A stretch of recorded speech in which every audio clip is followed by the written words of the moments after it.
আর 5টা মেয়ের মতন আমারও একটা গুছানো সংসার থাকবে, এটার আশা আমিও করছিলাম। কিন্তু হয়তো পরিস্থিতি, পরিবেশ সব কিছু থেকে আমার হয়ে ওঠে নাই।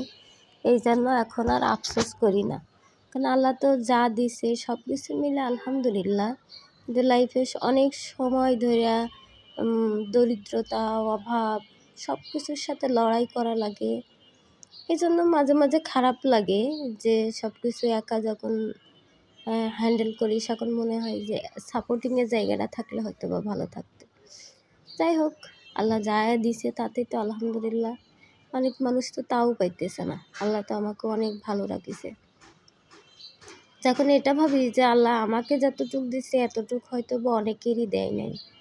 আল্লাহ তো আমাকে 2টা খেয়ে থেকে একটু কাপড় চোপড় পরে কোনো রকম দিনটা তো পার করাইতেছে। এটাই কত না আলহামদুলিল্লাহ। আজকে দুপুরে রান্না করলাম। শরীরটা জানি না, অ্যাজমা হাঁপানির সমস্যা যাদের আছে তারা তো জানেই শীতকালটা তাদের জন্য কতটা কষ্টর। আর আমার মতন যারা গার্মেন্টসে চাকরি করে তার জন্য আরও বেশি কষ্টের। কেন গার্মেন্টসের ডাস্ট, ময়লা এগুলোর জন্য আর ওই ঠান্ডা, কাশি, হাঁপানি এগুলো তো কমতেই চায় না। আজকে বন্ধ ছিল কয়টা দিন, ভালোই ছিলাম। আজকে একটু আবার বাড়ছে। কতদিন অ্যালার্জি জাতীয় জিনিস খাই না।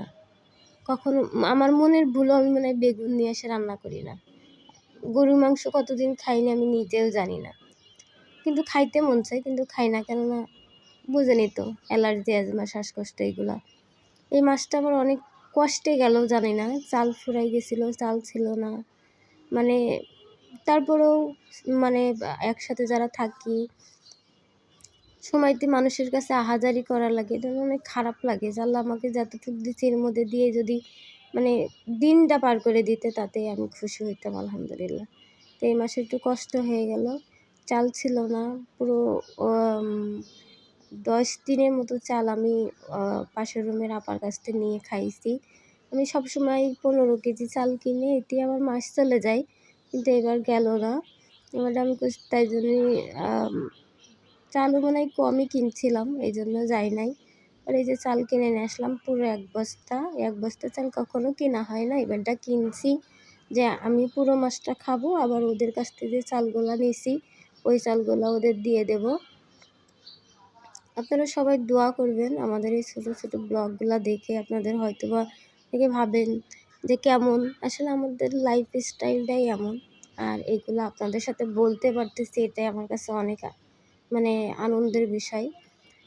1 বালতি চাল হলে আমার পুরো মাসটাই চলে যায়, কিন্তু এবারটা যায় নাই। 2 মাপও আছি, আবার হলো আত্মীয় স্বজনও যাই হোক আসিল, যাই হোক হয় নাই। সব মাসে তো আর একরকম হয় না। তারপরে এই যে আপাদের যা চাল নিছি সব মেপে মেপে ওদের চালগুলা দিয়ে আসতেছি। এই পাতিলে 3 পাতিল হয়েছে ওদের চাল। হাফিজরে বারবার বলছি তুমি যাও দিয়ে আসো, ওদের ড্রামে থুয়ে আসো। ওরাও বাজার করে নাই।